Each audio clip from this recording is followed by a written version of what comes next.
அருட்பெருஞ்சோதி அருட்பெருஞ்சோதி தனிப்பெரும் கருணை அருட்பெருஞ்சோதி. எல்லா உயிர்களும் இன்புற்று வாழ்க, வள்ளல் மலரடி வாழ்க வாழ்க, கொல்லா விரதம் குவளை எல்லாம் ஓங்குக, நல்லோர் நினைத்த நலம் பெறுக, நன்றி நினைத்து எல்லோரும் வாழ்க இசைந்து. உலக மக்களே, அறிவார்ந்த அன்பர்களே, ஆண்மநேய ஒருமைப்பாடுடைய அன்பர்களே, வல்லப்பெருமான் நம்ம கருளிய திருவெட்பாவிலிருந்து அருட்பெருஞ்சோதி ஆண்டவருடைய திருவிளையாடலை பார்த்து கொண்டிருக்கிறோம். அருட்பெருஞ்சோதி ஆண்டவர் இந்த பிரபஞ்சம் தோன்றிய காலத்திலிருந்தே, அதாவது ஆதியும் அந்தமில்லா தோன்றிய இறைவன், சுயமாக தோன்றிய இறைவன், சாதியும் மதமும் சமயமும் பொய் என ஆதியில் உணர்த்திய இறைவன் என்று, ஆதியில் உணர்த்திய அருட்பெருஞ்சோதி என்று வல்லப்பெருமானவர்கள் நமக்கு திருவெட்பாவிலே அருளியிருக்கிறார்கள். சமயம் மதமும் சமயமும் காணா ஆதி அநாதயம் அருட்பெருஞ்சோதி. ஆக ஆதியும் அந்தமில்லா தோன்றிய இறைவன் அருட்பெருஞ்சோதி இந்த பிரபஞ்சத்தை படைத்து, பிரபஞ்சங்களிலே உலகங்களை படைத்து, இந்த உலகங்களை இயக்கக்கூடிய பதத்தலைவர்களை படைத்து, பிரம்மன், திருமால், ருத்திரன், மகேஸ்வரன், சதாசிவம் போன்ற பதத்தலைவர்களை படைத்து, அவர்களுக்கு ஏற்றபடி 5 தொழில்களையும் கொடுத்து, படைத்தல், காத்தல், அருளல், அழித்தல், மறைத்தல், அருளல் என்ற 5 தொழில்களையும் கொடுத்து இந்த பிரபஞ்சத்தை இயக்க வைத்தார் என்பதை திருவெட்பாவிலே நாம் பார்த்து கொண்டிருக்கிறோம். அதை திருவடி புகழ்ச்சியிலே மறையவன் செயல் உலகாக்கின்ற அதிகார வாழ்வை ஈந்தருளும் பதம் என்று கூறுவார். மாலு உலக காக்கின்ற அதிகார வாழ்வை அடிமையின் மதிந்தேடு அளிக்கும் வன்மையை அளிக்கும் பதம் என்று கூறுவார். இயல்கோள் முத்தொழில் செய்யும் ருத்திரனுக்கு 3 தொழிலை கொடுத்த இறைவன் என்று கூறுவார். அதன் பிறகு 6ஆம் திருமுறையிலே அருட்பெருஞ்சோதி அகவலிலே கூறுவார், சிருட்டி தலைவரை சிருட்டி அண்டங்களை அருள் திறர் வகுத்த அருட்பெருஞ்சோதி. இதெல்லாம் பிரபஞ்சத்தின் உண்மைகள். அதை மக்களுக்கு தெரியப்படுத்துகிறார்.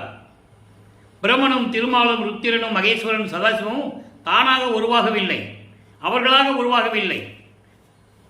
பிரபஞ்சம் உருவாகும் போது அவர்களை இந்த 5 தொழிலை செய்ய வைக்க வேண்டும் என்பதற்காக அருட்பெருஞ்சோதி ஆண்டவர் உருவாக்கியவர்கள். சிருட்டி தலைவரை, படைக்கும் தொழிலை செய்யக்கூடிய தலைவரை படைத்து, அந்த தலைவனுக்கு ஏற்ற அண்டங்களை படைத்து, அருளோடு விளங்கக்கூடிய அதிகாரத்தை கொடுத்து ஆட்சி செய்க என்று கூறியது அருட்பெருஞ்சோதி ஆண்டவர். காவல் செய் தலைவரை, காவல் அண்டங்களை ஆவகை அமைத்த அருட்பெருஞ்சோதி. அழித்தல் தலைவரை, அவர் அண்டங்களை, இப்படி 5 தலைவர்களுக்கும் சொல்லுவார். அழுக்கர் அமைத்த அருட்பெருஞ்சோதி. இப்படி ஒவ்வொரு தலைவனை பற்றி கூறுவார். இது ஏன் கூறுகிறேன் என்றால், இது பிரபஞ்சத்தில் அருட்பெருஞ்சாண்டவர்களால் உருவாக்கப்பட்டவர்கள். இப்படி அவர்களை உருவாக்கி இந்த பிரபஞ்சத்தை இயக்க வைத்து 4 யுகங்களிலேயும் படைத்து, கிரேத யுகம், திரேத யுகம், துவார யுகம், கலியுகம், 4 யுகங்களையும் படைத்து, இந்த 4 யுகங்களிலுமே சமயங்களையும் மதங்களையும் மார்க்கங்களையும் படைத்தது அருட்பெருஞ்சோதி ஆண்டவர் அல்ல, எல்லாத்தையும் படைத்தவர் அருட்பெருஞ்சோதி. அதை நீங்க நல்லா புரிஞ்சுக்கணும். அப்ப இந்த சமயங்களையும் மதங்களையும் மார்க்கங்களையும் உருவாக்கியது யார்? சைவ சமயம், வைஷ்ணவ சமயம், கௌபாரம், சௌரம், காணாபத்தியம், சாகதம், இப்படி சமயங்களை படைத்தது யார்? அதனுடைய கர்த்தாக்கள். சைவ சமயத்தை உருவாக்கியது சிவபெருமான், வைஷ்ணவ சமயத்தை உருவாக்கியது திருமால், திருமாலும் பிரம்மனும் இந்திரனும். அதுப்படி முருகன் கௌரம் சமயத்தை உருவாக்கியவன், காணாபத்தியம் விநாயகன், சௌரம் சூரியன், சாகரம் அம்மை, இப்படி பல பேரும் சமயங்களை உருவாக்கினார்கள். அதற்கு பிறகு மார்க்கங்கள் உருவாக்கின. கிரேத யுகத்திலே கலக மார்க்கம், அதன் பிறகு திரேத யுகத்திலே திராவக மார்க்கம், துவார யுகத்திலே நவநீத மார்க்கம். அவனுடைய ஆதிக்கம், நவநீதன் என்பது கிருஷ்ணன், அவனுடைய ஆதிக்கம் நடந்தது துவார யுகத்திலே. அப்போ இந்த ஒவ்வொரு மார்க்கமும் நடந்தது. கலியுகத்திலே பஸ்ம மார்க்கம், அதன் பிறகு சத்புத்திர மார்க்கம், தசா மார்க்கம், சக மார்க்கம், சமய மார்க்கம். இந்த 4 மார்க்கங்களுக்கும் உரியவர்கள் சமய புறவர்கள். திருஞான சம்பந்தர் தசா மார்க்கம், ஞான சம்பந்தர் சத்புத்திர மார்க்கம், சுந்தரன் சக மார்க்கம், வாதபுரான் என்ற மாணிக்க வாசகர் சக மார்க்கம், சமய மார்க்கம். இப்படி 4 மார்க்கங்களையும் உருவாக்கி அதற்கேற்றபடி தலைவர்களையும் உருவாக்கி அதற்கேற்றபடி அவர்களுக்கு ஆலயங்களை உருவாக்கி அந்த ஆலயங்களுக்கு ஏற்றபடி வழிபாட்டு முறைகளை உருவாக்கி மக்களை வழிபட செய்து விட்டார்கள். காலங்காலமாக மக்கள் வழிபட்டுக் கொண்டிருக்கிறார்கள். அவர்கள் கருத்துக்கு ஏற்றபடி அவர்கள் சுதந்திரத்திற்கு ஏற்றபடி மனநிலைக்கு ஏற்றபடி பெரியோர்கள் சொன்னபடி அவர்களுடைய குலத்தினுடைய பெரியோர்கள் சொன்னபடி இப்படியெல்லாம் வழிபட்டுக் கொண்டிருந்தார்கள். ஆனால் இதெல்லாம் தேவையில்லை என்ற ஒரு காரணம் வரும்போது, ஏனால் யுகங்களுக்கெல்லாம் ஆயுள் உண்டு, அது முடிந்து விட்டது, ஒளி யுகம் பிறந்து விட்டது, சுத்த சன்மார்க்க காலம் தொடங்கிவிட்டது. வல்லப்பெருமான் அவர்கள் வருவிக்க உற்றவுடனே அங்கே சுத்த சன்மார்க்கம் தொடங்கிவிட்டது, ஒளி யுகம் தொடங்கிவிட்டது. அப்போ மக்களுக்கு இந்த சமயங்களோ மதங்களோ மார்க்கங்களும் தேவையில்லை என்ற ஒரு நிலையை அறிவுறுத்த வேண்டும், மக்களுக்கு எடுத்து சொல்ல வேண்டும். மக்களுக்கு தேவையான சுத்த சன்மார்க்கத்தை அருட்பெருஞ்சோதி ஆண்டவர் உருவாக்கி அதை தன் மகன் கையில் கொடுத்து இந்த பிரபஞ்சத்தில் இயக்க வைக்க வேண்டும் என்பதற்காகவே தனது செல்வ பிள்ளையை தன் அருளால் பெற்றெடுத்த ஒரு மகனை ஒரு தாயின் வழியாக இந்த உலகியல் வாழ்க்கையிலே இருக்க வேண்டும் என்பதற்காக ஒரு தாயின் வழியாக ஒரு தாயின் கருவறையிலே இருக்க வைத்து வருவிக்க செய்தார் அருட்பெருஞ்சோதி ஆண்டவர் என்ற நிலையை நாம் பார்த்து கொண்டிருக்கிறோம். அந்த தாயின் கருவறையிலே நமது பிள்ளை பெருமானவர்கள் குழந்தை இறைவன் நமது இறைவன் அவர்கள் இருக்கும்போது அங்கே அவருடைய தந்தை அருட்பெருஞ்சோதி ஆண்டவர் அந்த கருவறையில் இருக்கும்போது எப்படியெல்லாம் அருளை கொடுத்தார் என்பதை நாம் பார்த்து விட்டோம். கருவறை இருட்டாக இருக்குன்னு சொல்லும்போது எங்கே வயிற்றுக்குள் இருக்கும்போது சொல்றாரு அவரு, ஐயோ ஒரே இருட்டா இருக்கிறதே அப்படின்னு சொல்லும்போது அருட்பெருஞ்சோதி ஆண்டவர் அங்கே ஒளிகாட்டுகிறார். ஐயோ பசிக்குதே என்று சொல்லும்போது அருட்பெருஞ்சோதி ஆண்டவர் அங்கே சென்று தன் மகனுக்கு அருளமுதம் ஊட்டுகிறார். உடம்பு புழுக்கமாக இருக்குது என்று நினைக்கும் போது அமுத காற்று வீசுகிறார். இதெல்லாம் ஒரு தாயின் கருவறையில் இருக்கும்போது நமது குழந்தை இறைவனாகிய பிள்ளை பெருமானவர்களுக்கு அவருடைய தந்தை அருட்பெருஞ்சோதி ஆண்டவர் அருள் செய்து கொண்டிருக்கிறார், திருவிளையாடல் செய்து கொண்டிருக்கிறார். அதன் பிறகு 5 மாத குழந்தையிலே தில்லையிலே திருவிழாவிற்கு இவர்களெல்லாம் கூட்டு செல்லும் பொழுது அழைத்து கொண்டு செல்லும் பொழுது அங்கே தில்லையிலே நடந்ததை கூறுகிறார். அங்கே சிதம்பர ரகசியத்தை எப்படி கண்டார்? தில்லை தலச்சடையை திரைதூக்க தரிசித்த போது வெய்வகை மேல் காட்டாதே எந்தனக்கே வெளியாய் காட்டிய மெய்புறவா மெய்ப்பொருளே. திருவுட்பாவிலே பாடல் உண்டு. வெய்வகை மேல் காட்டாதே என்பது உடம்புல நகைகள் அணியாமல் பட்டாடை உடுத்தாமல் உருவத்தை காட்டாமல் வெட்ட வெளியாக காட்டினார். அவன்தான் இறைவன் அருட்பெருஞ்சோதி ஆண்டவர் என்ற நிலையை 5 மாத குழந்தையிலேயே நமது பிள்ளை பெருமானவர்களுக்கு காட்சி கொடுத்தது. இதெல்லாம் நடந்த திருவிளையாடல்கள். அதன் பிறகு வருவிக்க உற்ற பிறகு ஒரு தாயின் வரியில் கருவறையிலிருந்து வெளியே வரும் பொழுதே இந்த பூலோகத்தை தொடும் பொழுது வானவர்கள் எல்லாம் வாழ்த்துகிறார்கள். எங்களை ஆளப்போகும் அருட்கடலே என்று சொல்லி வாழ்த்துகிறார்கள். திருவள்ளுப்பாவிலே பாடல் உண்டு. அவர் அங்கே இருக்கும்போதே சாகாவரத்தை பெற்றவர்.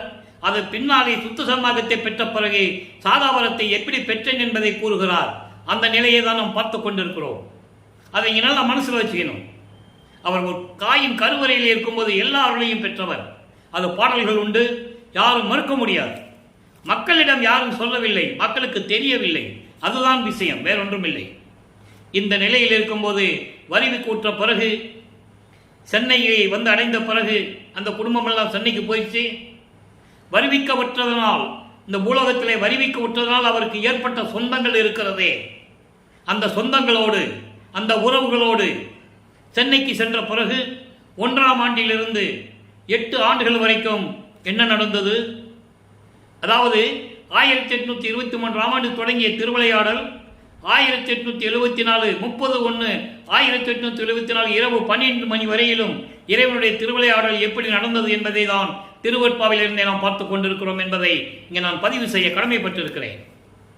ஆக இந்த நிலையில் இருக்கும்போது 8 ஆண்டுகள் வரையிலும் சென்னையில் இருக்கும்போது 8 ஆண்டுகள் வரையிலும் நமது குழந்தை இறைவன் பிள்ளை பெருமானவர்கள் எந்த அருளையும் பெற முடியாமல் எந்த பாடசாலையிலும் போய் கல்வி கற்கவில்லை, யாரையும் குருவாக ஏற்றுக்கொண்டதில்லை, தனிமை நிலையை நாடிக்கொண்டிருக்கிறார்.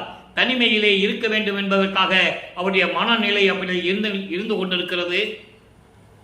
அப்போ அவருக்கு ஏற்பட்ட அவமானங்கள், பிரச்சனைகள், ஏளன பேச்சுகள், கிண்டல்கள் எப்படியெல்லாம் இருந்தது என்பதை தெளிவாக குறிப்பிட்டு இருக்கிறார்கள் திருவெற்பாவிலே. மானம் போன வழியெல்லாம் விடுத்தேன் என்று கூறுவார்.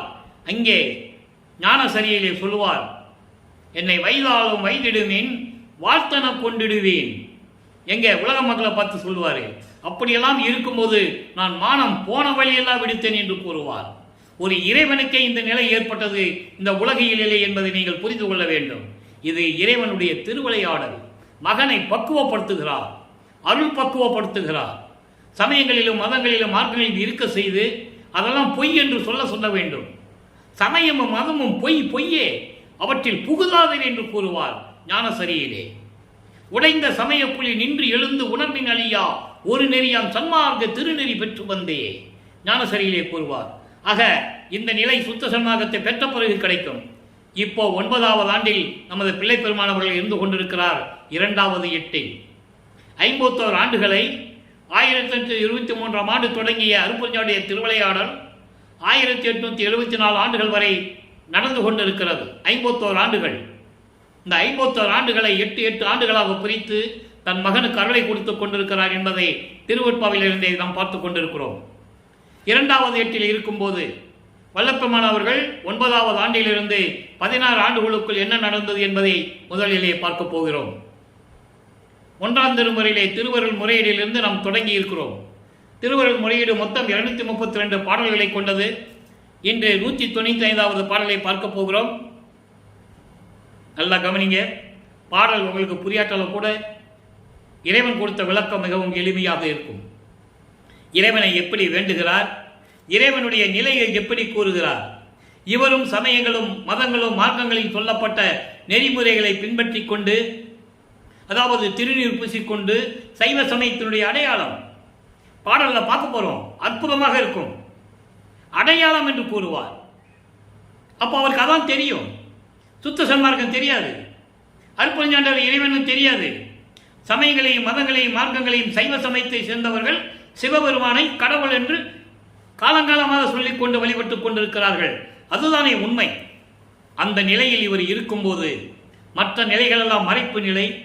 9வது ஆண்டில் இறைவன் வந்து ஆட்கொண்ட பிறகு, என்னால் வருவிக்க உற்றவன் என்னுடைய மகன், நீ முன்பருவம் பின்பருவம் காட்டி உனக்கு அருள் செய்வேன், இப்போ ஞானத்தை பெற்றுக்கொள் என்று சொல்லி மறைந்து விடுகிறார். தன் மகனுக்கு மறைப்பு நிலையை கொடுக்கிறார். எந்த உண்மை நிலையும் அவருக்கு தெரியாது. இவரும் பின்பற்றிக் கொண்டிருக்கிறார். இறைவனை எப்படி முறையீடு செய்கிறார் என்பதை பார்க்க போகிறோம். பாடல் 195வது பாடல். காவிக்கு நேர் மணிகண்டா, காவிக்கு நேர் மணிகண்டா, வண்டார் குழல் கற்ப அருளும் தேவிக்கு வாமம் கொடுத்தாய், நின் மாமலர் சேவடி பால் சேவிக்கும் சேவகம் செய்வோரை. நல்லா கவனிக்கணும். சேவகம் செய்வோரை ஆயினும் சேவிக்க இப்பாவிக்கு வாய்க்கில் என் ஆவிக்கு நீண்ட பயன் அதுவே. இது பாடல். இந்த பாடலுடைய விளக்கம் பாருங்க. அதாவது நீல நிறம் கொண்ட கழுத்தை உடைய இறைவனே. ஏன் நீல நிறம் கொண்ட கழுத்து உடையவன் என்று சொன்னார்? விஷத்தை உண்டதனால். அதாவது அரக்கர்கள் தேவர்களை துன்புறுத்துகிறார்கள், அவர்களிடம் உயிர் பிழைக்க வேண்டும், வலிமை பெற வேண்டும் என்பதற்காக பார்க்கடலில் அமுதம் எடுக்க வேண்டும் என்பதற்காக பார்க்கடலை கடைகிறார்கள். அங்கேயே அந்த பாம்பு அரக்கனாக இருக்குன்னா ஒரு பாம்பை வச்சுதான் கடைகிறாங்க. அரக்கன் அந்த அமுதம் வரும்போது அந்த பாம்பு விஷத்தை கக்குகிறது, உமிழ்கிறது. அந்த விஷத்தை எப்படி சாப்பிடுறது? தேவர்கள் சிவபெருமானை வேண்டுகிறார்கள். அவர் யோசிக்கவே இல்லை. வந்தார், அந்த விஷத்தை எடுத்து உண்டார், கழுத்தலை நிறுத்தி கொண்டார். அதான் நீலமுறை நிறமுடைய மணிகண்டனே, மணிகண்டனே. அடுத்து பாருங்க. தேனீக்கள் மொய்க்கின்ற புத்தம்புது மலர் சூடிய கூந்தலை கொண்ட உமையாலை இடது பக்கம் கொண்ட இறைவனே. இப்படிதானே உருவகப்படுத்தினார்கள். சிவபெருமானுக்கு பாதி இடது பக்கம், பார்வதிக்கு என்று சொன்னார்கள். இவரும் கூறுகிறார். நல்லா கவனிக்கணும். இது காலங்காலமாக சொல்லப்பட்ட உண்மை, இல்லை என்று சொல்ல முடியாது. பெருமானை கூறுகிறார்கள். அப்போ அது பொய்யாக இருக்கக்கூடாது, இருக்க முடியாது. சமயத்தினுடைய தலைவன், சைவ சமயத்துடைய தலைவன் சிவபெருமானை எப்படியெல்லாம் கூறுகிறார். அப்படி இருக்கின்ற போது, அப்படிப்பட்ட இடது பக்கத்திலே உமையாளுக்கு இடம் கொடுத்த இறைவனே, உன்னுடைய மலர் போன்ற மென்மையான அருளுடைய திருவடியை வணங்கி தொண்டு செய்யும் அடியார்களை வணங்க இந்த பாவிக்கு வாய்ப்பு கிடைத்தால், நல்லா கவனிக்கணும், உன்னை வணங்குகின்ற அடியார்களுக்கு தொண்டு செய்வதற்கு எனக்கு வாய்ப்பு கிடைத்தால் அதைவிட என்ன வேண்டும் எனக்கு? என் உயிருக்கு பெரிய பயன் உள்ளதாக இருக்குமே. இப்படியெல்லாம் இருக்கின்ற இறைவனே, என் மீது இரக்கம் கொண்டு என்னை வருவிக்க உற்றாய், என்னை 9வது ஆண்டிலே ஆட்கொண்டாய், அதன் பிறகு எந்த நிலையும் எனக்கு கொடுக்கவில்லையே என்று இறைவனை வேண்டுகிறார், முறையீடு செய்கிறார். விரைவில் வந்து எனக்கு அருள வேண்டும் என்று கூறுகிறார். இது திருவருள் முறையீடு. இப்போ வல்லப்பமானவர்கள் 13வது ஆண்டிலே ஞானம் பெற்றுக் கொண்டார் அல்லவா? ஞானம் பெற்றுக்கொண்ட பிறகு மனம் அவரை திருவொற்றியூருக்கு அழைத்து செல்லுகிறது. இவர் விரும்பி சென்றதில்லை. இறைவனுடைய திருவிளையாடல் அங்கு நடந்து கொண்டிருக்கிறது. அருட்பெருஞ்சாண்டவர் தன் மகனை திருவொற்றியூருக்கு அழைத்து செல்ல வேண்டும். அதை உள்ளத்தை தூண்டி விடுகிறார், மனதை தூண்டி விடுகிறார். அப்பெல்லாம் இவருக்கு தெரியாது, எங்க போனால் நடந்துதான் போகணும். அதன் பிறகு பறக்கும் சக்தியை பெற்று அண்டங்களை கடந்து சென்றவர் நொடிப்புடியில் போய் அங்கே போயிட்டு வந்துடுவார். அதெல்லாம் அப்புறம் நிகழ்ச்சி, அதை நம்ம பார்க்க போகிறோம். இப்போ 13வது ஆண்டிலே திருவொற்றியூருக்கு நடந்து செல்லுகிறார். தியாகராஜ பெருமானை பார்க்கிறார். முதலில் அவர் திருவொற்றியூருக்கு சொல்லுவது அதுதான் முதல் தடவை. வழிபடுகிறார், வேண்டுகிறார். 2ஆம் திருமுறை உருவாகிறது. 2வது எட்டில் 2ஆம் திருமுறை உருவாகிறது. 16 ஆண்டுகளுக்குள் என்ன நடந்தது? 1207 பாடல்கள், 113 பதியங்கள், அற்புதமான பதியங்கள். அதான் பார்த்துட்டு இருக்கோம். இதை என்ன சொன்னார்கள்? சுத்த சன்மார்க்க மேடையிலே பேசுகிறேன் என்று சொன்னவர்கள் எல்லாம், அன்பர்களே, இறைவனுடைய திருவிளையாடலை பற்றி சொல்லும்போது இதன் ஏன் இவர் சொல்லுகிறார் என்று நீங்கள் நினைக்கக்கூடாது. நடந்ததை கூறுகிறேன். 5 திருமுறை வைக்கும் படிக்க வேண்டாம், விட்டுவிடுங்கள். 6ஆம் திருமுறை மட்டும் படிங்கள் என்று சொன்னார்கள். அது கூட முழுமையாக படி என்று சொல்லவில்லை, அகவல் மட்டும் படிங்கள் என்று சொன்னார்கள். எல்லா பிரபஞ்சத்தின் உண்மைகளும், இறைவனுடைய திருவிளையாடலுடைய தன்மையும் எல்லாமே அந்த 4 திருமுறைகளில் இருந்து கொண்டிருக்கிறது. 5ஆம் திருமுறை முருகனை பற்றி பாடியது. அது ஏன் பாடினார் என்பதை பின்னாளில் கூறுகிறார். அதை நாம் இறுதியிலே கூறுவோம். அதனால் 5ஆம் திருமுறையை நாம் இதில் எடுத்துக்கொள்ளவில்லை. 5ஆம் திருமுறை என்பது இறைவனுடைய திருவிளையாடல்களால் வராது. நல்லா புரிஞ்சுக்கணும். நீங்க சைவ சபை கௌபார சமயத்தினுடைய தலைவன் முருகன், முருகனை பற்றி பாடியது. அது நம்ம பின்னால் பார்க்க போறோம், அது கடைசி. அப்போ இந்த நிலையில் இருக்கும்போது மக்களுக்கு யாரும் சொல்லவில்லை, அதனால் மக்களுக்கு தெரியாது. அதை இந்த வள்ளலார் ஊழியன் திருவொற்பாவிலே இறைவனுடைய தயவாலையும் கருணையால் பெற்றுக்கொண்ட இந்த விளக்கத்தை மக்களிடம் சொல்லிக் கொள்வதில் நான் பெரும் மகிழ்ச்சி அடைகிறேன். இப்ப பாருங்க, 2ஆம் திருமுறை உருவாகிறது. இதுவரை நாம் 20 பதியங்களை பார்த்திருக்கிறோம், 21 பதியங்களை பார்த்திருக்கிறோம். 20வது பதியம் பெண்டிங்கில் இருக்கு, அது விடுபட்டு இருக்கு. ஏன்னா அது பின்னால் சொல்லணும். எழுத்தறியும் பெருமான் மாலை, வடிவுடை மாணிக்க மாலை சொல்லும் பொழுது எழுத்தறியும் பெருமான் மாலை சொல்ல வேண்டும். மகாதேவ மலை பற்றி சொல்லும் போது எழுத்தறியும் பெருமான் மாலை சொல்ல வேண்டும். அதன் பிறகு 4ஆம் திருமுறையிலே பிரசாத மாலை சொல்ல வேண்டும், அபராத மன்னிப்பு மாலை சொல்ல வேண்டும், இப்படி அனுபவ மாலை சொல்ல வேண்டும். 6ஆம் திருமுறையிலே நடராஜபதி மாலை சொல்ல வேண்டும், சர்க்குரிமணி மாலை சொல்ல வேண்டும், தத்துவ வெற்றியை எப்படி பெற்றார் என்பதை சொல்ல வேண்டும். அதுக்கான வழிமுறைகள் இருக்கிறது. அப்போ 22வது பதிகம் திருப்புகழ் விலாசம் என்ற பதிகத்தை பார்த்துக் கொண்டிருக்கிறோம். இன்று இறுதியான பாடல் 10வது பாடல்.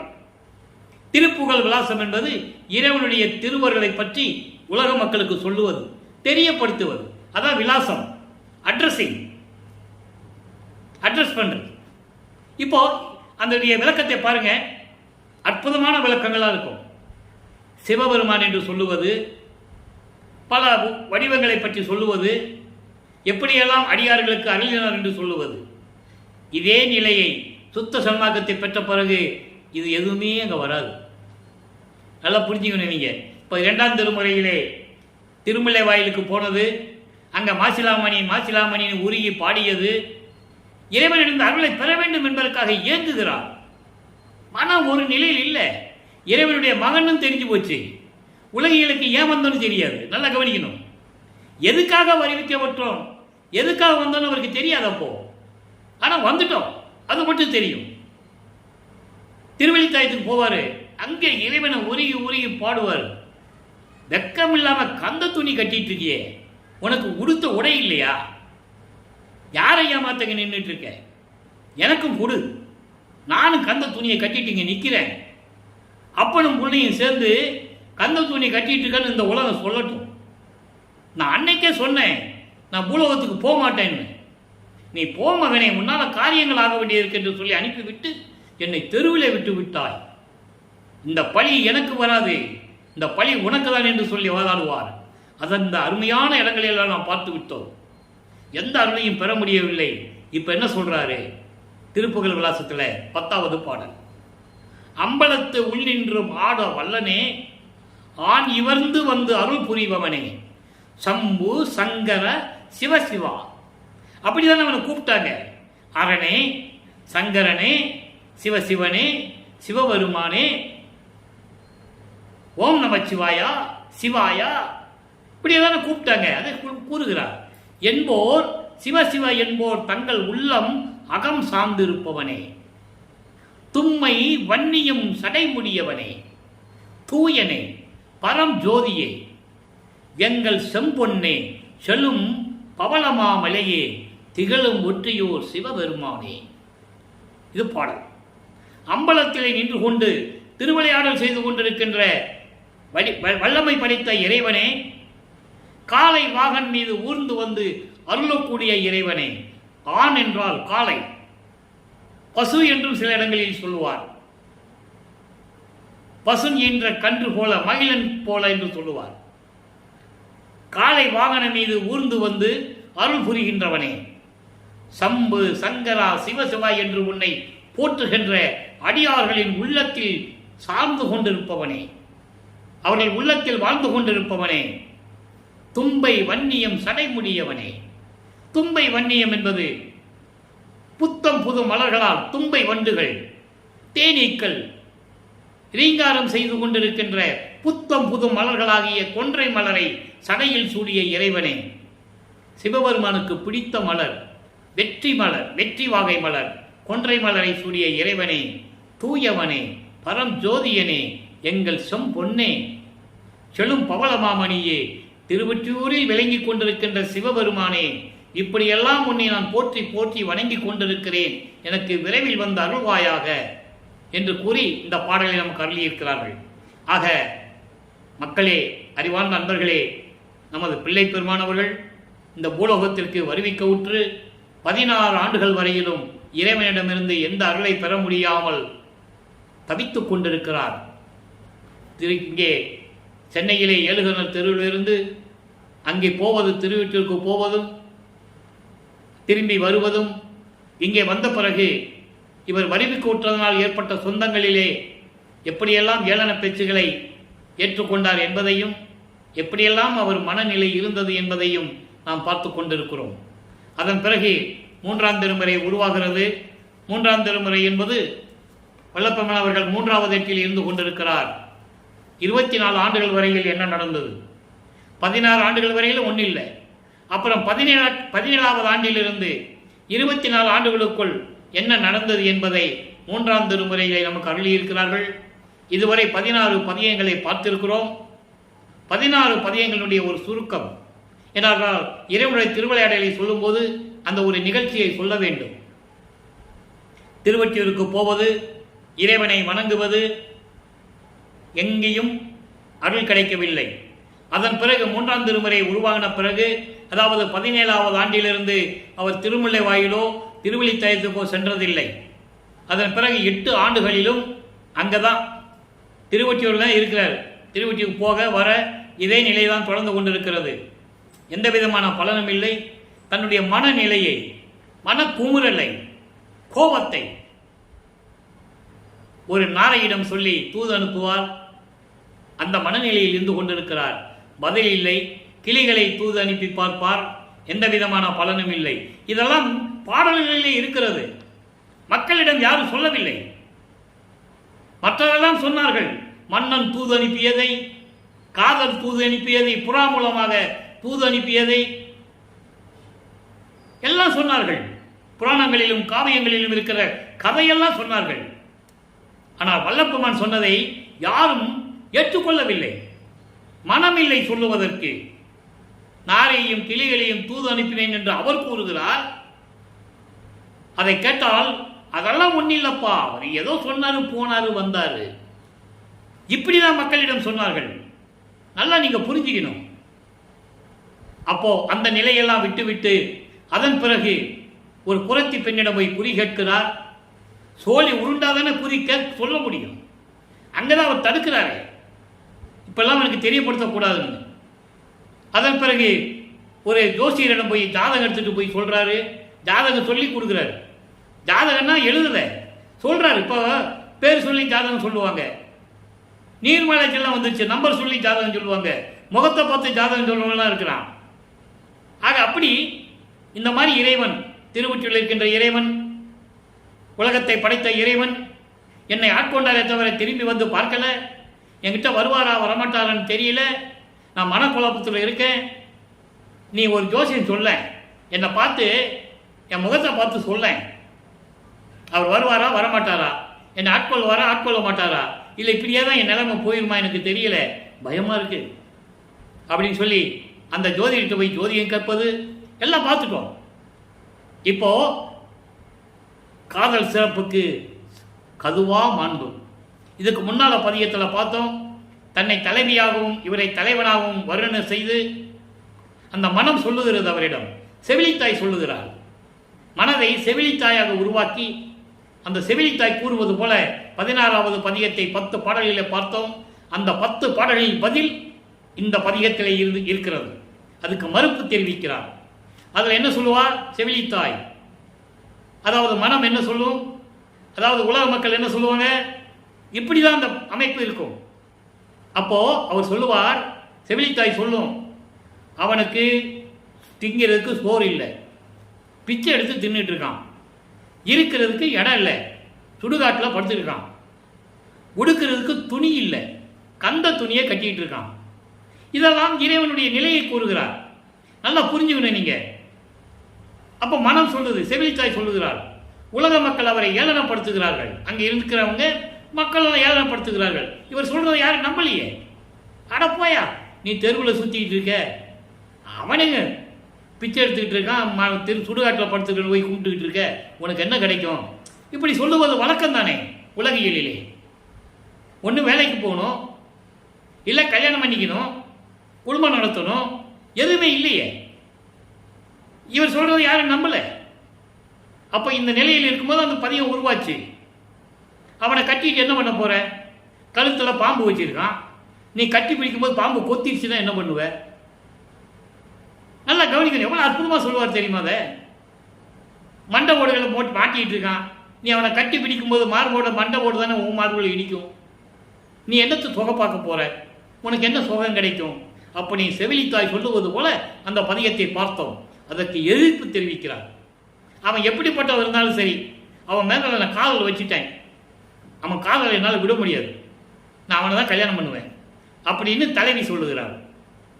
உலக மக்கள் என்ன சொன்னாலும் சரி, என்னை சுற்றி இருக்கிற வட்டாரங்கள் என்ன சொன்னாலும் சரி, நானும் அவன் மேல காதலை வச்சிருக்கேன், அவனை இறைவனாக ஏற்றுக்கொண்டேன், அவன் எப்படி இருந்தாலும் எனக்கு ஒரு காலத்தில் அருள் செய்வான் என்று சொல்லுவது போல இந்த பதிகம். அதை நீங்க நல்லா புரிஞ்சுக்கணும். இன்று 7வது பாடலில் காதல் சிறப்பு, நான் இறைவன் மீது கொண்டுள்ள காதல், அந்த சிறப்பு இருக்கிறதே, அதனுடைய மாண்பு இருக்கிறதே, அதனுடைய தன்மை இருக்கிறதே, அதை எப்படிப்பட்டது தெரியுமா என்ற நிலையில் இந்த பதிகம். வாழ்வை அளிப்பார், அளிப்பார்கள் நீ அளிக்கிறது இல்லை, கொடுப்பவர் அந்த லீ. வாழ்வை அளிப்பார், மாடு ஏறி மகிழ்ந்து திரிவார். எப்படி போன பாட்டில் பார்த்தோம்ல, காலை மாடு மீது வாகன ஊர் வந்து அருளை செய்வான்னு சொல்லி 2ஆம் திருமுறையில் சொல்லுவார். அதற்கு 3ஆம் திருமுறையில் சொல்றாரு பாருங்க. 3ஆம் திருமுறையில் அது வருது. ஒவ்வொரு பாடலுக்கும் ஒரு கணக்கி விட்டு உண்டு. அதை எடுத்து சொல்லுவதுதான் இறைவனுடைய அருள் கிடைக்க வேண்டும். இல்லை இதெல்லாம் சொல்ல முடியாது. அங்க காளை மகன மீது வந்து அருள் செய்வார் சொன்னார்ல, அதையே 3ஆம் திருமுறையிலே சொல்றார். பாருங்க, நல்லா பாருங்க, நிலைகள் வேறா இருக்கும். அதான் நீங்க புரிஞ்சுக்கணும். 2ஆம் திருமுறையிலே சொன்ன நிலைகள் வேறு, 3ஆம் திருமுறையிலே சொல்கின்ற நிலைகள் வேறு. மாடி ஏறி மகிழ்ந்து திரிவார் என்றாலும் தாழ்வை மறுப்பார், பூத கணத்தானை உடையார் என்றாலும் ஊழ்வை அறுப்பார், பேய் கூட்டத்துக்கு ஒக்க நடிப்பார் என்றாலும். அங்க என்ன சொல்லுவாங்க? 16வது பதியத்தில் அவன் சுடுகாட்டில் போய் திரிஞ்சிட்டு இருக்கான், பேய்களோட சேர்ந்து பேய் கூட டான்ஸ் ஆடிக்கிட்டு இருக்கான் அப்படின்னு சொல்லும்போது அதற்கு எதிர்ப்பு தெரிவிப்பார். நல்லா புரிஞ்சுக்கணும். பேய் கூட்டத்துக்கு ஒக்க நடிப்பார் என்றாலும் கால்கொள் முளையாய் தன்னுடைய செவிலித்தாயிட சொல்லுகிறார், மனதிடம் சொல்லுகிறார், உலக மக்களுக்கு சொல்லுகிறார், நான் அவர் மேல் காதல் ஒளியேன் கனவினுமே. அவர் ஊர் சுத்தினாலும் சரி, சுடுகாட்டில் படுத்து இருந்தாலும் சரி, திங்கிறதுக்கு சோறு இல்லைனாலும் சரி, கந்த துணி கட்டிக்கிட்டு இருந்தாலும் சரி, அவர் துன்பங்களை நீக்கக்கூடியவர், ஊழ்வினைகளை நீக்கக்கூடியவர், எல்லாருக்கும் வாழ்வை தரக்கூடியவர், காளை வாகனம் மீது வந்து ஊர்ந்து வந்து அருளை கொடுக்கக்கூடியவர். இப்படிப்பட்டவர் எப்படி இருந்தாலும் சரி, அவர் மீது கொண்டுள்ள காதலை நான் கனவில் கூட மறக்க மாட்டேன், கனவில் கூட விட்டு கொடுக்க மாட்டேன். ஏன் அதை சொன்னார் என்பதை சிந்திக்க வேண்டும். இறைவனால் வருவிக்க விட்டன் என்ற நிலை தெரிந்த பிறகு என்றாவது ஒரு நாள் இறைவன் வந்து தனக்கு அருளை கொடுப்பான் என்ற நம்பிக்கை அவருக்கு இருந்தது. யோசிச்சு பாருங்க. ஆக 3வது 8 24 ஆண்டுகள் வரைக்கும் இந்த நிலை தொடர்ந்து கொண்டிருக்கிறது. இந்த 3வது 8 செவிவிழி வந்த செய்திகள் நிறைய உண்டு. அதை நீங்க வழக்கத்தில் எல்லாரும் பேசினதை நீங்க கேட்டிருப்பீங்க.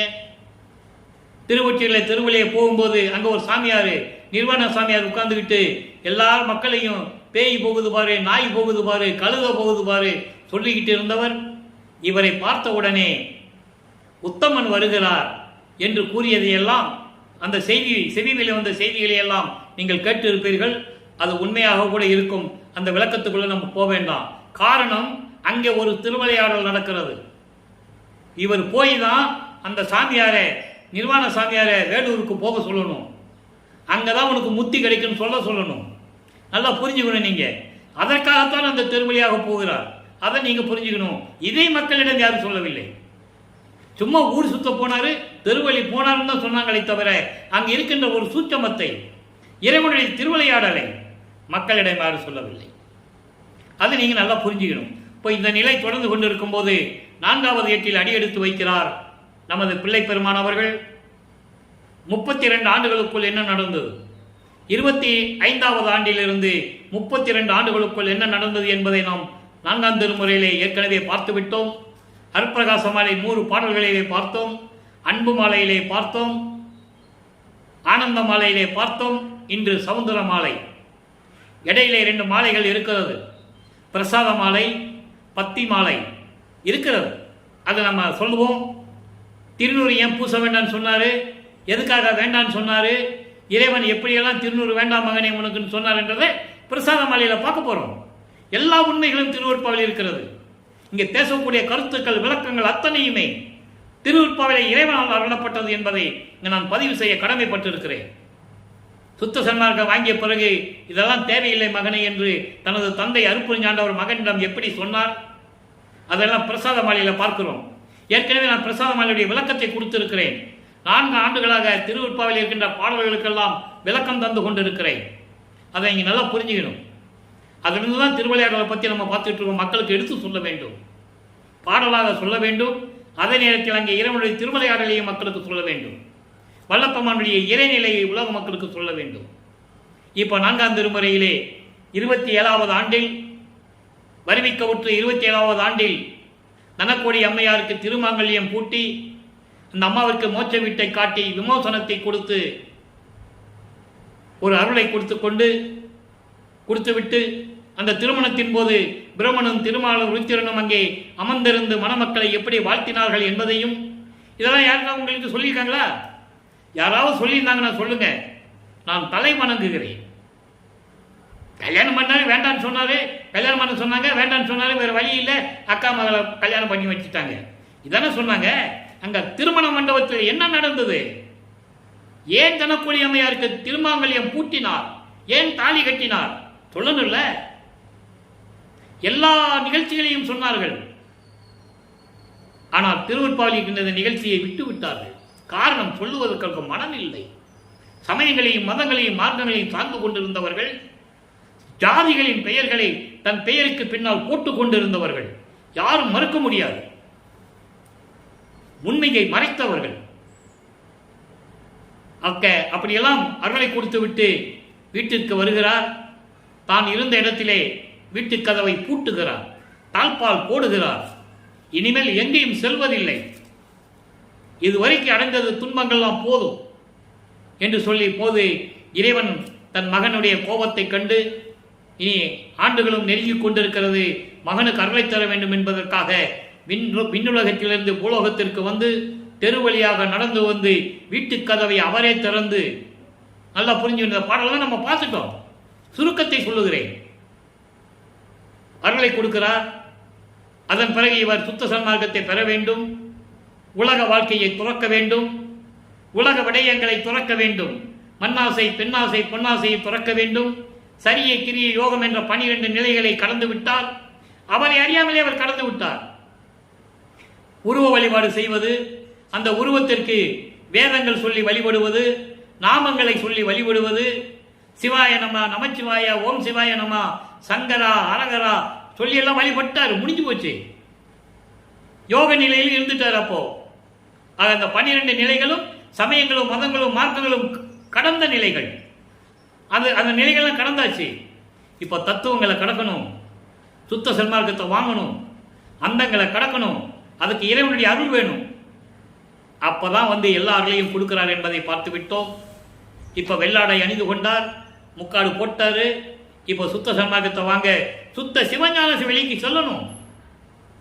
அவர் வர சொல்லிட்டு போயிட்டார். அவங்க அப்பா வா மகனின் சொல்லிட்டு போயிட்டாரு.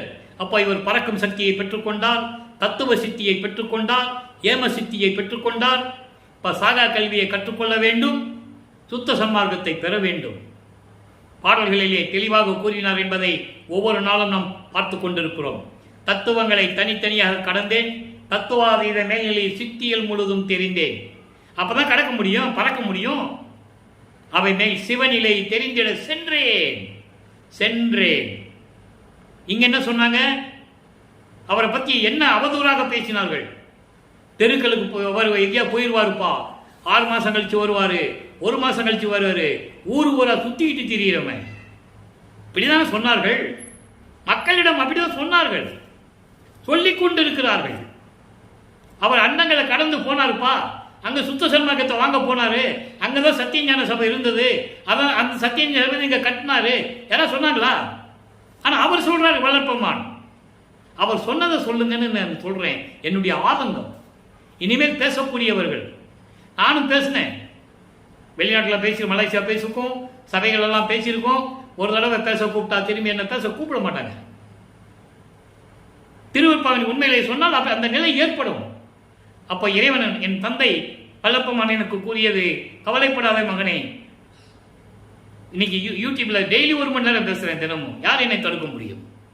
திருவற்பாவின் உண்மைகள் அவ்வளவு இருக்கின்றன இங்கே. அப்போ இந்த நிலையில் இருக்கும்போது சுத்த சன்மார்க்கத்தை வாங்க அங்கே செல்லுகிறார். மகனை வரவேற்கிறார் அங்கே அருட்பெருஞ்சாண்டவர். வா மகனே, 1 மணி நேரத்தில் 2.5 கடிகையிலே உனக்கு மணிமுடி சூட்ட வேண்டும், மங்களம் நீராடி தூய ஆடை அணிந்து மங்கள நீராடி அணிகளும் பூட்டி வா, உனக்கு மகுடம் சூட்ட வேண்டும், கிரீடம் சூட்ட வேண்டும் என்று கூறுவார். அந்த பாடலை விளக்கத்திலே பார்த்து விட்டோம். சாகா கல்வி அங்கே கற்றுக்கொண்டார், சுத்த சன்மார்க்கத்தை பெற்றுக்கொண்டார். மகனே, நீ பூலோகம் சென்று வா, இன்னும் ஆண்டுகள் இருக்கிறது என்று சொல்லுகிறார். பூலோகத்துக்கு திரும்பி வருகிறார். நேரக கருங்குழிக்கை வருகிறார். இப்போ 5வது எட்டு முடிந்து விட்டது. 33 ஆண்டாலிருந்து 40 ஆண்டுகளுக்குள் என்ன நடந்ததை பார்த்து விட்டோம். இப்போ தற்போது 41வது ஆண்டிலிருந்து 48 ஆண்டுகளுக்குள் என்ன நடந்தது என்பதை பார்த்து கொண்டிருக்கிறோம். இப்போ கருங்குழியிலிருந்து விடைபெறுகிறார். அந்த வீட்டு உரிமையாளர்களிடம் கேட்டு விடைபெறுகிறார். வந்து பார்வதி மக்களிடம் கொடுத்த அந்த இடத்திலே ஒரே நாளில் தர்மசாலையை நிறுவி 23/5/1867 ஆண்டு தர்மசாலையை நிறுவி அன்றே ஜீவர்களுக்கு பசியாற்றுகிறார், பசியை போக்குகிறார். அன்று ஏற்றி வைத்த அடுப்பு இன்றும் அணைய அடுப்பாக இருந்து கொண்டிருக்கிறது, ஜீவர்களுக்கு பசியாற்றிக் கொண்டிருக்கிறது என்பதை நீங்கள் புரிந்து கொள்ள வேண்டும். இங்குதான் ஜீவகானிய ஒழுக்கம் உருவாகிறது.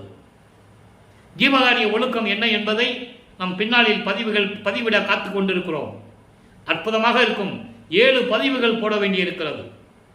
பசி, பிணி, தாகம், இச்சை, எளிமை, பயம், கொலை, 7 பிரிவுகள் உண்டு. 7 பதிவுகள் போட வேண்டும். அதை நாம் பின்னால செய்வோம். இப்ப ஜீவகானிய ஒழுக்கம் எப்படி இருப்பது என்பதை வல்லப்பெருமான் அவர்கள் உரையாற்றுகிறார்கள். அதன் விளக்கத்தை நாம் பின்னால் பார்க்க போகிறோம். இப்போ தர்மசாலையில் இருந்து கொண்டு என்ன நடந்தது?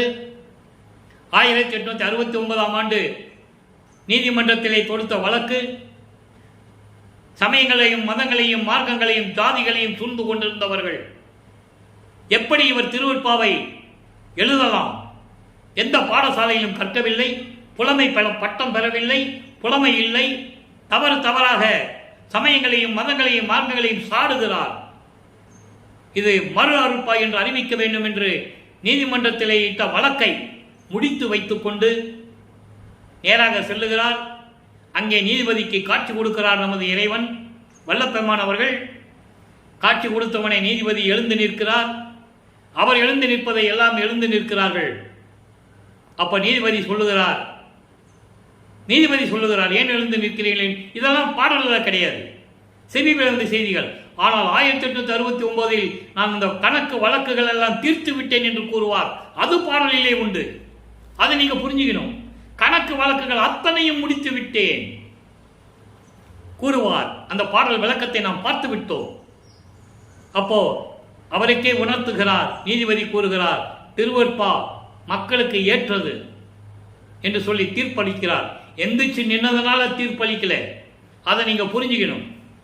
ஒரு நீதிமன்றத்தில் வழக்கு தொடுத்து வக்காலத்து வாங்கி எஃப்ஐஆர் போட்டு வழக்கை தொடர்ந்து விட்டால் விசாரணை இல்லாமல் வழக்கு முடிக்க வைக்க முடியாது. எந்திரிச்சு நின்னா வழக்கு தள்ளுபடியாச்சுன்னு யாரும் சொல்ல முடியாது. அதை நீங்க நல்லா புரிஞ்சுக்கணும். அந்த விளக்கம் சொல்லணும்னா நாம் ஒரு நாள் சொல்லணும். அதுக்குள்ள நம்ம விளக்கத்துக்கு போக வேண்டாம். ஜெயிச்சிட்டார், அவ்வளவுதான். வெற்றியோடு திரும்பி வருகிறார். இது இறைவனுடைய திருவிளையாடல். நீதிமன்றத்துக்குள்ளே காஞ்சி காமாட்சி போனதை சொன்னார்கள், சிவபெருமான் போனதை சொன்னார்கள், சாட்சி சொல்ல போனதை புராணங்களில் உண்டு. எல்லாம் சொன்னாங்கல்ல. இறைவனே போனாரு, காட்சி கொடுத்தாரு அவருக்கு அப்படின்னு ஏன் சொல்லல? அதான் அங்க இருக்கிற விஷயம். ஏன்னா வழக்கு தொடுத்தவர்கள் எல்லாம் ஜாதிகளையும் மதங்களையும் மார்க்கங்களையும் சார்ந்தவர்கள். அதை என்பதை நீங்கள் புரிந்து கொள்ள வேண்டும். அதுக்கப்புறம் இங்க வந்துட்டாரு. வந்தவுடனே உத்தரஞான சிதம்பரமாலை உருவாகியது. அதை நம்ம பார்த்துட்டோம். உத்தரஞான சிதம்பரமாலை என்பது நான் இங்கே சத்தியஞான சபையை நிறுவப் போகிறேன், உலக மக்கள் எல்லாம் இங்கு வரப்போகிறார்கள், இந்த இடம் எப்படிப்பட்ட இடம் என்பதை கூறுவதுதான் உத்தரஞான சிதம்பரமாலை. 10 பாடல்களை நாம் பார்த்து விட்டோம். நல்லா நீங்க கவனிக்கணும். பெருவழியை பார்த்து விட்டால் இது ஏற்கனவே நிர்ணயிக்கப்பட்டது. இதை எப்படி வாங்க வேண்டும், இறைவனுடைய திருவிளையாடல் எப்படி நடந்தது என்பதை நாம் பின்னாளில் பார்க்க போகிறோம். அந்த கடைசியில் 3 வருஷம் இருக்குல்ல, இப்போ 48 ஆண்டுகளுக்குள் நடக்கிறதா நம்ம சொல்றோம். அந்த மேட்டுக்குப்பத்திக்கு போன பிறகு சத்தியஞான சபையை எப்படி நிறுவினார் என்பதை அங்கே நம்ம பார்க்க போகிறோம்.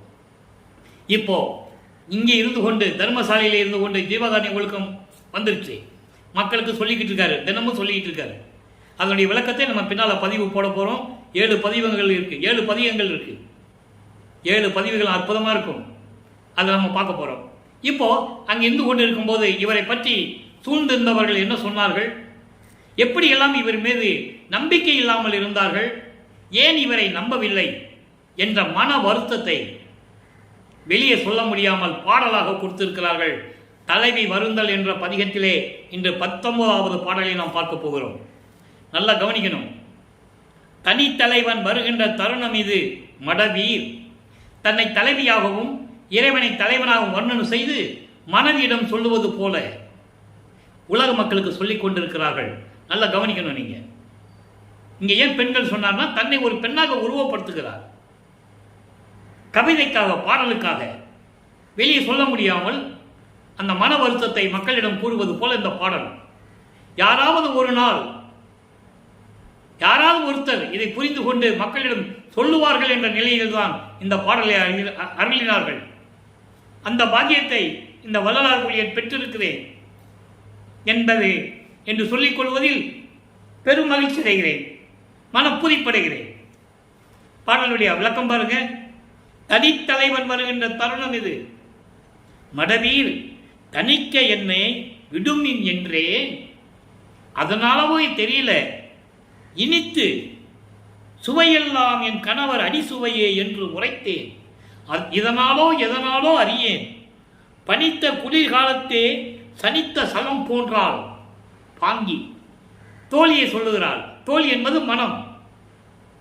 அதுக்கு சொன்ன பிறகு அவள் வளர்த்த தாயும் எப்படி கோபப்பட்டாள், யார்? சிவகாமி வள்ளி.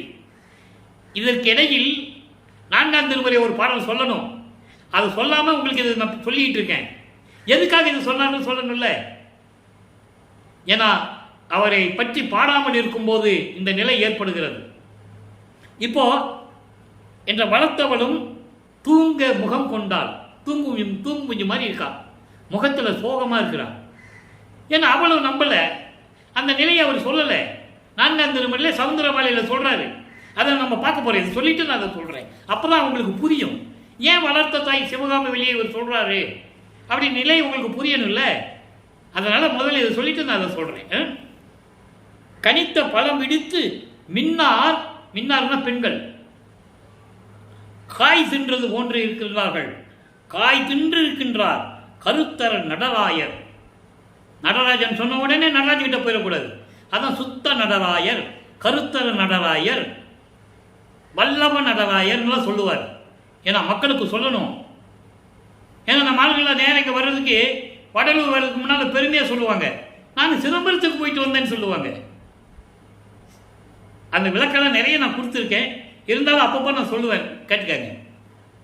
திருக்கருத்தை அறிந்திலேனே என்ன சொல்றாருன்னா, நான் உலக மக்களுக்கு நான் சொல்லிட்டு இருக்கேன், என்னுடைய தனித்தலைவன் வருகின்ற நேரம் வந்துருச்சு, என்னை தனியாக விட்டு கொஞ்சம் விடுங்களேன்னு நான் சொல்கிறேன். யாரும் கேட்கல. அதோடு மட்டுமல்ல, அவர் எனக்கு கொடுத்த அருள் அமுதம் இருக்கிறதே, அது மட்டும் நான் அதாவது அமுதம் மட்டும் உண்ணு கொண்டு இருக்கிறேன், சாப்பிட்டுக்கிட்டு இருக்கிறேன்னு சொல்கிறேன். யாரும் நம்பலை. ஏன்னா இவர் எதுவும் சாப்பிட்றதில்லை. தாயின் கருவறையிலிருந்து இவர் எதுவும் சாப்பிட்டதில்லை. அதன் பிறகு சமயங்களிலும் மதங்களிலும் மார்க்கங்களில் இருக்கும்போது உண்டதெல்லாம் எனக்கு அமுதமாயிற்று என்று சொல்லுவார். அங்கே சத்துவ சித்தி இருந்தது. இவருக்கே தெரியாது. எல்லாரும் பார்க்கும்போது இவர் சாப்பிட்றது இவர் சாப்பிட்ற மாதிரி இருக்கும். சாப்பாடெல்லாம் உள்ள போன மாதிரி மற்றவங்களுக்கு தெரியும். அது அமுதமாயிற்றுன்னு சொல்லுவார். அது இவருக்கே தெரியாது. சுத்த சமாகத்தை பெற்ற பிறகு அதுவே தெரியும் அவருக்கு. பாடலிலே சொல்லியிருக்கிறார், நான் முன்பு உண்ட உணவெல்லாம் அமுதமாயிற்று என்று கூறுவார். ஆக நான் அமுது உண்டேன் என்று கொன்னேன், அதனாலோ இதனால் சொல்லி தெரியல, எல்லாருக்கும் வெறுப்பாயிடுச்சு என் மேலே. நான் சொன்னதெல்லாம் நம்ப மாட்டேன்றாங்க. என் மனமே எனக்கு நம்ப மாட்டேன்து. என் தோழியே என்னை நம்ப மாட்டேன்றா. அவர் எப்படி இருக்கிறாராம், பனி காலத்தில் உறைஞ்ச பனி கட்டி இருக்கும்ல, பனி கட்டி அந்த மாதிரி இருக்கான் அவன் முகம். அதோடு மட்டுமல்ல, என்னை வளர்த்தாலே சிவகாமி வள்ளி அவளும் அப்படிதான் இருக்கிறா. தூங்கும் மூஞ்சி முகம் கொண்டு இருக்கிறான். எப்போ பார்த்தாலும் தூங்கும் மூஞ்சி முகம் மாதிரி தெரியும்ல, அந்த மாதிரி இருந்து கொண்டு இருக்கிறா. இது மட்டும் இல்லாம என்ன பெண்கள் எல்லாம் எப்படி சொல்றாங்க, பழம் சாப்பிட்டது போல, அதாவது ஏளனமா பேசுவதற்கு தயாராகி கொண்டிருக்கிறார்கள். அதாவது என்னை புகழ்வதை விடுத்து, அதான் சொல்றாரு, கனித்த பழம் விடுத்து. கனித்த பழம் விடுத்து என்பதால் கனித்த பழம் எப்படி இருக்கும், சுவையா இருக்கும். அப்போ என்னை புகழ்ந்து போற்றி சொல்வதற்கு பதிலாக காய் சாப்பிட்டா எப்படி இருக்கும், அந்த மாதிரி இருக்கிறாங்க பெண்கள் எல்லாம் என்ன பேசுறாங்க. எவ்வளவு அற்புதமா சொல்றாங்கிறத நீ கவனிக்கணும். அப்ப இந்த நிலைகள் எல்லாம் மாறணும். இவங்க என்ன சொன்னாலும் பரவாயில்லை. என்னுடைய அருப்பெருஞ்சோதி ஆண்டவர் கருத்தர் நடராயர் என்பது அருப்பெருஞ்சோதி ஆண்டவர். அவர்தான் நடனங்களுக்கெல்லாம் அரசன். நடராஜன் வேறு, அருப்பெருஞ்சாண்டவர் வேறு.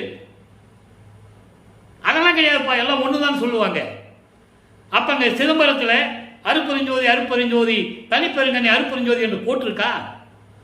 போடணும்னு அவசியம் இல்லை. நீங்க அங்க போய் அருப்பெருஞ்சோதி சொல்ல முடியாது.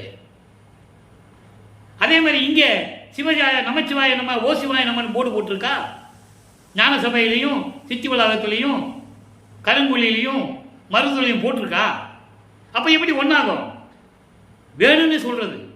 சமயங்களையும் மதங்களையும் மார்க்கங்களையும் விட்டுக் கொடுக்காதவர்கள் சுத்த சன்மார்க்கம் என்ற பெயரிலே இருந்து கொண்டு எல்லாத்தையும் ஒன்றான்னு சொல்லிட்டு மக்களுக்கு குழப்பி விட்டுடலாம், மக்களை குழப்பிடலாம். சுத்த சன்மார்க்கம் தனி மார்க்கம், இறைவனால் ஏற்படுத்தப்பட்ட மார்க்கம். அதை நீங்க புரிஞ்சுக்கணும். அப்ப அந்த நிலையில் இருக்கும்போது சொல்லுகிறார், இதை சமுத்திரமாலிலே சொல்லுவார், நான் எங்க அம்மாவை பத்தி பாடினேன், எங்க அப்பாவை பத்தி பாடினேன், அவன் கொடுத்த அருளையெல்லாம் அந்த அனுபவத்தையெல்லாம் நான் சொன்னேன் அப்படின்னு சொல்லிட்டு சொல்லுவார் பாருங்க. தெய்வமெல்லாம் வணங்குகின்ற தேவி என்னை அளித்தாள். எல்லா தெய்வங்களும் அவரை சிவகாமி வள்ளியை வணங்கிட்டு இருக்காங்க. அவர் எங்க இருக்கிறாரு? என் அப்பா திருச்சிற்றம்பலத்தில் இருக்கின்ற என் அப்பாவோட இருந்து கொண்டிருக்கிறார். அப்படிப்பட்ட நான் நினைத்த போது நான் நினைத்தபடியெல்லாம் நான் அருளை பெற்றுக் கொண்டேன். இதை ஐம்பூதங்கள் அடக்கியவர்கள் கூட, அவர்கள் பார்த்த இடத்தில் கூட அந்த அனுபவம் இருக்கிறதே, அந்த அனுபவத்தை கூட அவர்களால் சொல்ல முடியாது. அதை சொல்லுவதற்கு நான் ஒருத்தன் தான் வலிமை பெற்றவன். அதை சொல்றாரு, யார் புகழ் வல்லார் ஐவகை இந்தியம் கடந்தார் கண்டவிடத்து இருந்த அனுபவத்தின் வண்ணமதை யார் புகழ்வார், யார் புகழ வல்லார்?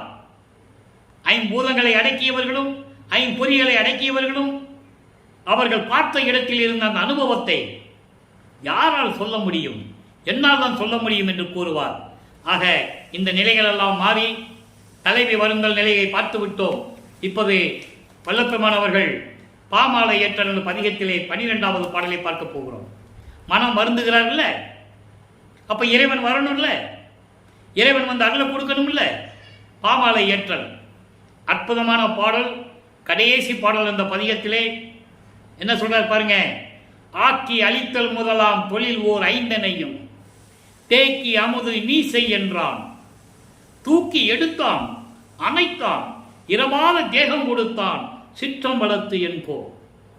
சுத்த சன்மார்க்க விளக்கம் என்னவென்றால், படைக்கும் தொழில் முதல் 5 தொழில்களையும் படைத்தல், காத்தல், அழித்தல், மறைத்தல், அருளல் 5 தொழிலை ஒன்றாக நீ செய் மகனை என்று எனக்கு கட்டளையிட்டு எனக்கு அருள் செய்து கொடுத்து விட்டான்.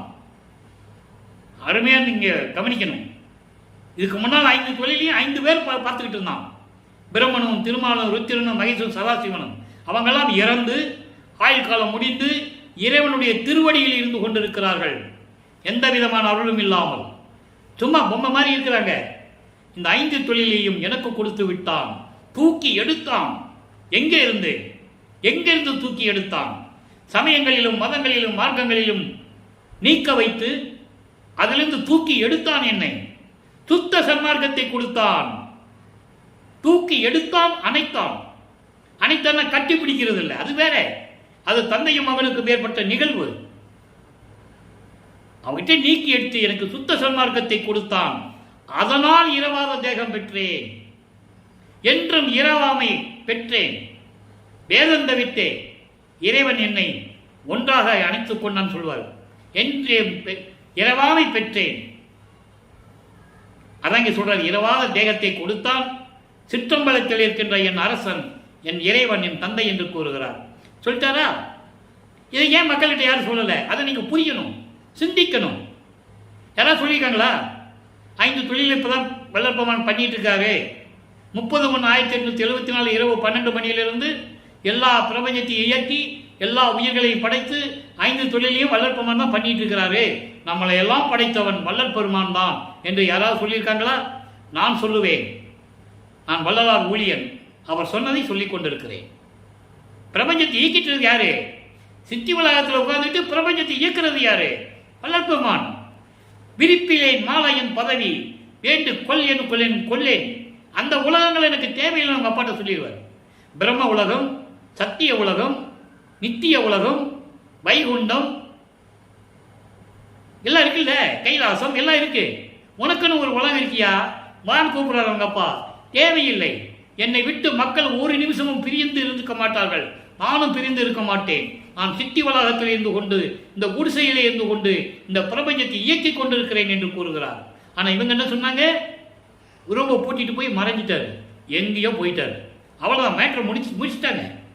மக்கள் என்ன சொல்லுவாங்க? எங்கேயோ போயிட்டாரு நம்மளப்பா, அவரை போய் நம்ம ஏன் பார்க்கணும் சொல்லுவாங்கல்ல. அந்த நிலையை நீங்கள் புரிஞ்சுக்கணும், எப்படியெல்லாம் உண்மையை மறைத்தார்கள் என்று. அடுத்து பாருங்க, தலைவி சொல்றா, மக்கள்கிட்ட தலைவி சொல்றா, நேரம் தான் போயிட்டு இருக்கு, நமக்கு நேரம் பத்தலை, சொல்றதுக்கு நேரம் பத்தலை. தலைவி சொல்றா, அதாவது இவர் சொல்றாரு உலக மக்கள்கிட்ட, நண்பாட்டு மறைகளுக்கும் மால் அயருக்கும் கிடையாது, நம்மளவில் கிடைப்பாரோ என்று நினைத்து ஏங்கி என் பாட்டுக்கு இருந்தேன். வலிந்து கலந்து அணைந்தே இன்பமுற தனிமாலையிட்ட நடத்து இறைவன். இந்த 4 வரைக்கும் அர்த்தம் சொல்றேன், யாரும் சொன்னதில்லை. சுத்த சன்மார்க்கத்தின் தலைவனாகிய அருட்பெருஞ்சோதி ஆண்டவர் வேதங்களுக்கும், தன்னை வணங்குகின்ற வேதங்களுக்கும் அப்பாற்பட்டவர், திருமாலுக்கும் பிரம்மனுக்கும் மற்ற தேவர்களுக்கும் அப்பாற்பட்டவர். யாரும் இறைவனை பார்க்க முடியவில்லை. அப்படிப்பட்ட இறைவன் நமக்கு மட்டும் கிடைப்பாரா என்று நான் ஏங்கிக் கொண்டிருந்த போது, எப்போ சமயங்களிலும் மதங்களிலும் மார்க்கங்களிலும் இருந்த போது வலிய வந்து என்னை ஆண்டு, நான் பெற்ற மகன் அல்லவா நீ, சுத்த சன்மார்க்கத்தின் எனது குலத்தின் மூத்த தலைமகன் அல்லவா நீ என்று சொல்லி எனக்கு எல்லாவற்றையும் கொடுத்து என்னை ஆட்கொண்ட இறைவன் அருட்பெருஞ்சோதி ஆண்டவர். முன்பாட்டு காலையிலே வருகுவர் சொல்றாரு உலக மக்கள்கிட்ட. முன்பாட்டு காலை என்பது அருள் அனுபவம் கிடைக்கக்கூடிய நேரம், அதிகாலை. அந்த அதிகாலையிலே அதான் முன்பாட்டு காலை. பின்பாட்டு காலை என்பது அருள் பெற்ற பிறகு கிடைத்த அனுபவம். நல்லா புரிஞ்சுக்கணும் நீங்க. இந்த அனுபவத்தை கொடுக்க எனக்கு வருகிறார், மாளிகையை முழுவதும் அலங்கரித்திடுக. மனதிடம் சொல்லுவது போல மக்களுக்கு சொல்லுகிறார், உங்கள் மனசை சுத்தப்படுத்துங்க, சமயங்களையும் மதங்களையும் மார்க்கங்களையும் விட்டு வெளியே வாங்க, உங்க மனசை சுத்தப்படுத்துங்க, உங்க மனசை அலங்கரித்து பத்துக்கங்க. இறைவன் வருகிறாரு. எப்படி சொல்றாரு பாருங்க. மாளிகை அலங்கரித்து சொன்னவனே இவங்க சொல்லுவாங்க, அவரே பூரா பூ போட்டு எல்லாம் அலங்கரிக்க சொல்லியிருக்காரு. தெரியாமல், விளக்கம் தெரியாமல், அனுபவம் இல்லாமல் சொல்லிக் கொண்டிருக்கிறார்கள். மனதை அலங்கரிக்க வேண்டும், சமயங்களிலும் மதங்களிலும் மார்க்கங்களிலிருந்து வெளியே வர வேண்டும். உலக மக்களுக்கு சொல்லுகிறார். இதில் நீங்கள் எந்த விதமான சந்தேகம் அடைய வேண்டாம். தன் பாட்டுக்கு இருந்து உளரேல் ஐயர் திருவார்த்தை சத்தியம் சத்தியம். இது நான் உணர்வதல்ல, இறைவன் கொடுத்த வார்த்தை சத்தியம் சத்தியம் சத்தியம் என்று சொல்லுகிறார் உலக மக்களிடம். அடுத்து சுத்த சிவநிலை. நேரம் போய்கொண்டிருக்கிறது, நல்ல விளக்கத்தை கவனியுங்கள். 10வது பாடல் சுத்த சிவநிலை 106வது பதிகம்.